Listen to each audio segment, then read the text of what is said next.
హరీష్ రావు గారు నిన్నేం మాట్లాడిండు?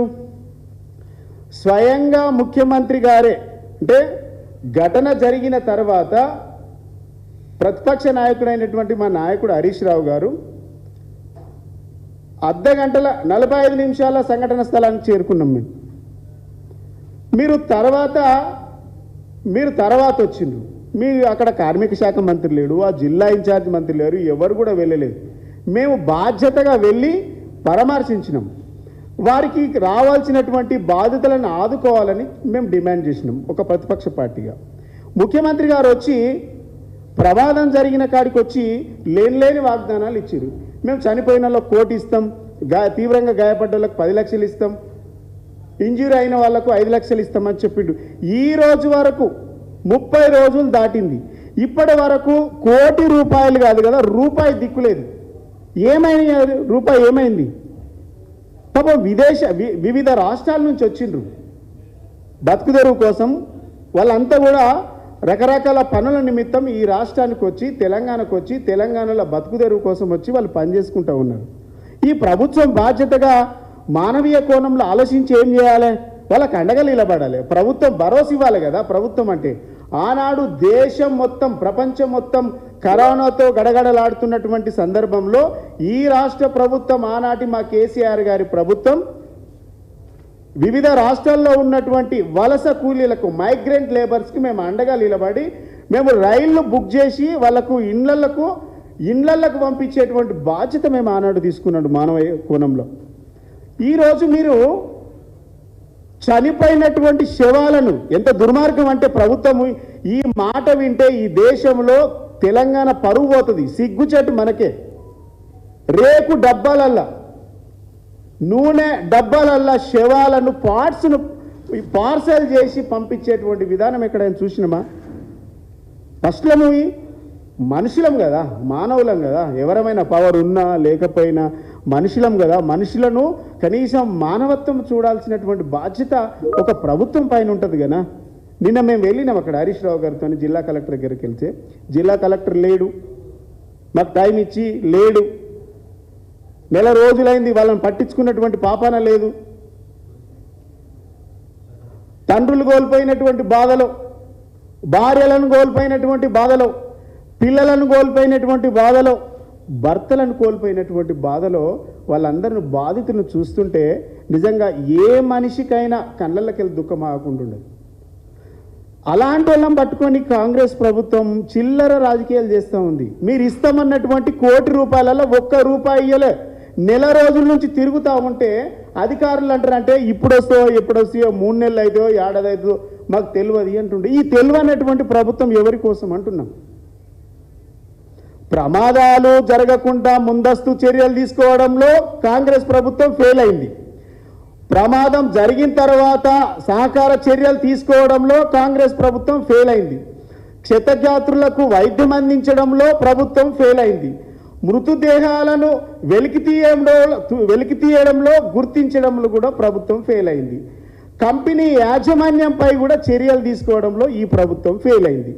చివరకు పరిహారం ఇస్తామని చెప్పి 1 కోటి రూపాయలు ఇస్తామని చెప్పి ఇవ్వడంలో కూడా ప్రభుత్వం ఫెయిల్ అయింది.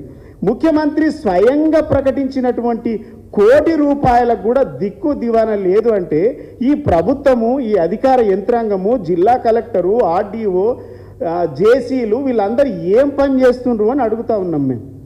దాంట్లో తెలంగాణ బిడ్డలు కూడా ఉన్నారు, తెలుగు బిడ్డలు కూడా ఉన్నారు. ఎందుకు? ముందస్తు చర్యలు తీసుకోవడంలో మీకు చేత కాదు, ప్రమాదం జరిగినాక కూడా చర్యలు తీసుకోవడం చేత కాదని అంటే మీకు ఈ ప్రభుత్వానికి ఏం చేతనవుతుంది? ఇంతకంటే దుర్మార్గం ఏమన్నా ఉంటుందా?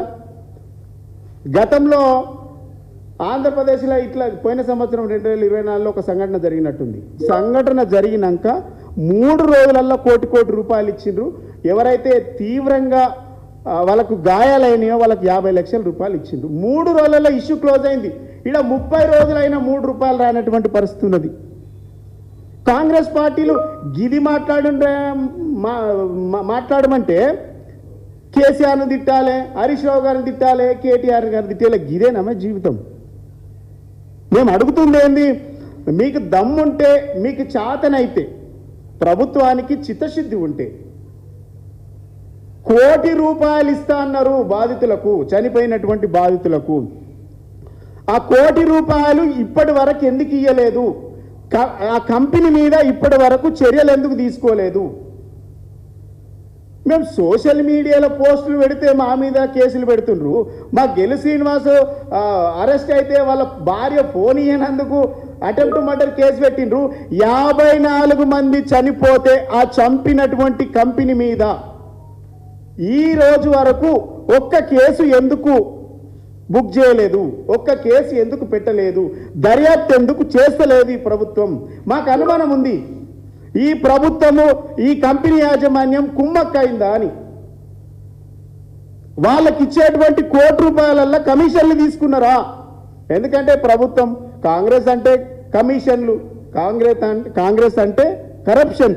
ఇక్కడ కూడా జరిగింది అనేటువంటి అనుమానం ప్రతి తెలంగాణ వాదికున్నది. ఇలా చావులల్లో కూడా కమిషన్లు వెతుకుతున్నటువంటి ఇంత దుర్మార్గమా ఇది? చావులల్లో కూడా కమిషన్లు వెతుక్కుంటున్నారా? లాభాలు వెతుక్కుంటున్నారా? ఈ ప్రభుత్వానికి అందుకే మీలాగే ఒక రిపోర్టర్ కూడా అడిగిండు, ఈ ₹1,00,00,000 మీరిస్తారా యాజమాన్యం ఇస్తారా అని. రిపోర్టర్లు అడిగిండ్రు, అనుమానం వచ్చి గిట్ల ఈ ప్రభుత్వం మీద నమ్మకం లేక అడిగిండ్రు. ఆనాడు ముఖ్యమంత్రి గారు అన్నటువంటి మాట, ఎవరిస్తేందా, కంపెనీ ఇస్తేంది, ప్రభుత్వం ఇస్తేంది అని దబాయించిండు. మరి దబాయించి కూడా 30 రోజులు అయింది. ఎందుకు ఇస్తలేరు ₹1,00,00,000? ₹1,00,00,000 కంపెనీ వాడు ఇవ్వలేదా? కంపెనీ వాడు ఇచ్చినాక ప్రభుత్వం ఇస్తలేదా? ఈ లెక్క తేలవాల్సినటువంటి అవసరం ఉంది. చచ్చిపోయినటువంటి శవాలను గుర్తించడంలో ఫెయిల్ అవుతుంది. కనీసం ఆ అవయవాలు ఎక్కడన్నా పార్ట్స్ అస్థిక లెక్క దొరికితే కనీసం మేము ఆ కార్యక్రమాలు చేసుకుంటామని ఆఫీసుల చుట్టూ తిరుగుతూ ఉన్నారు చెప్పులారు కదా. గందులో కూడా మీకు మనసు ఒప్పుతలేదా ఈ ప్రభుత్వానికి? ముఖ్యమంత్రి గారు 30 రోజులు అయింది కదా,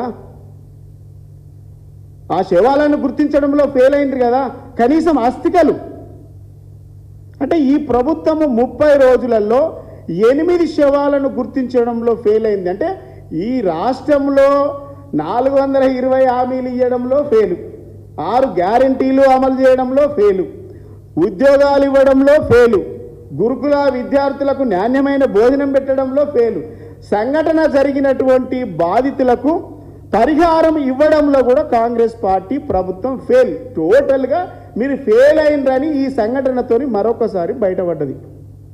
ఇక ఇంతకంటే ఏం కావాలి ఈ ప్రభుత్వానికి? ఇంత సిగ్గుచేటు. ఇలా మీకు చిత్తశుద్ధి ఉంటే మాపై నిందలేయడం కాదు,